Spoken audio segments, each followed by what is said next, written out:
Dahil naniniwalang labis nang na-expose sa mga bata sa pamamagitan ng kanilang cyber patrolling, natukoy na ng PNP ACG ang 7 estudyanteng edad 7 hanggang 17. February 2, 2026, nagsagawa na ng rescue operation ng PNP Anti-Cybercrime Group sa mga estudyanteng maaaring sumanib na sa paniniwalang nihilistic violent extremism o labis na karahasan. After nung nangyari, actually mas concerned siya sa pagpasok niya sa school kaysa dun sa naging action niya.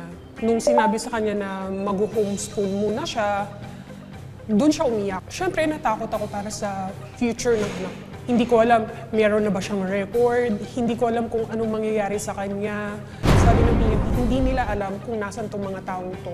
And medyo naging at ease na lang ako nang sinabi nilang wala sila dito sa Pilipinas. Makaraan ang isinagawang rescue operation ng PNP Anti-Cybercrime Group dito po sa mga estudyante.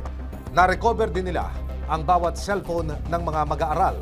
Nasa gallery ang tactical gloves na ito. Ang ilang klase ng pin, ang disenyo SS.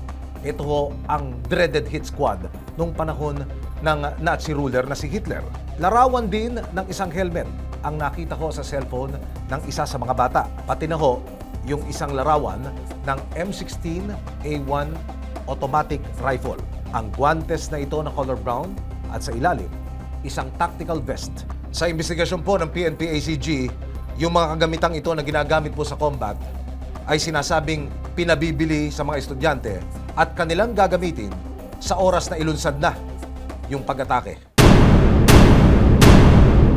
Paalala ng PNP sa mga magulang, bantayan ang tinatawag na screen time ng mga bata. Lalong-lalo na't hindi malayong kasalukuyan pa rin daw itong nangyayari sa iba't ibang sulok online. Ano ang dapat bantayan namin sa mga gaming habits ng mga anak namin na naglalaro online? Yung time limit sa paglalaro o sa paggagamit ng mga online, i-check siyempre yung mga kausap, sino ang kalaro, at huwag pabayaan na siya na lang ay palaging mag-isa. Pagsisiguro ng PNP, patuloy silang nakikipag-ugnayan sa mga otoridad sa iba't ibang bansa para matukoy ang mga nasa likod ng pangihikayat ng karahasan online. We have a shared platform pertaining to anti-terrorism concern. This platform focuses on terrorism, nihilistic violence, potential mass shooting. So they are providing us also information.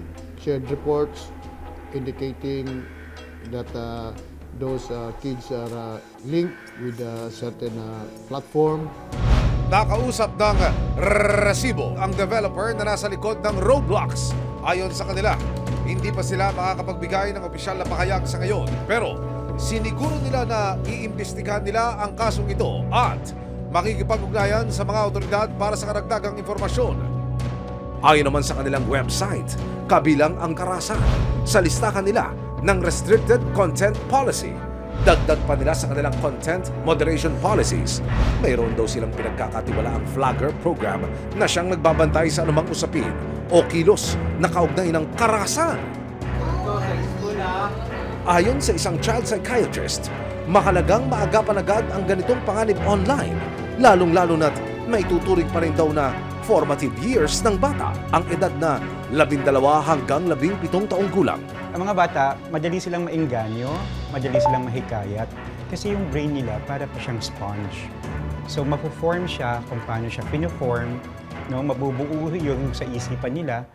Sa pagkahumaling ng mga minor de edad sa mga laro online, hindi rin daw malayo na hindi na nila nalalaman ang diferensya ng online world sa realidad. Ito yung magiging way of life nila kasi ang akala nila ito na yung normal, no? Ito yung tama. So, ang nangyayari sa kanila, nagiging reality nila, no? Yung maling paraan. So, yun ang gagawin nila kasi akala nila yun ang tama. Pag narito tayo sa ganitong situation, kinakailangan pakinggan natin yung anak natin. Dapat hindi natin siya tatakutin kasi lalo siyang magtatago. Kaya kinakailangan yung nanay magkaroon ng open communication para hindi natatakot sa kanya. Kilala dapat ng mga nanay kung sino yung nakakausap nila. Dapat alam ng nanay kung ano yung nilalaro nila.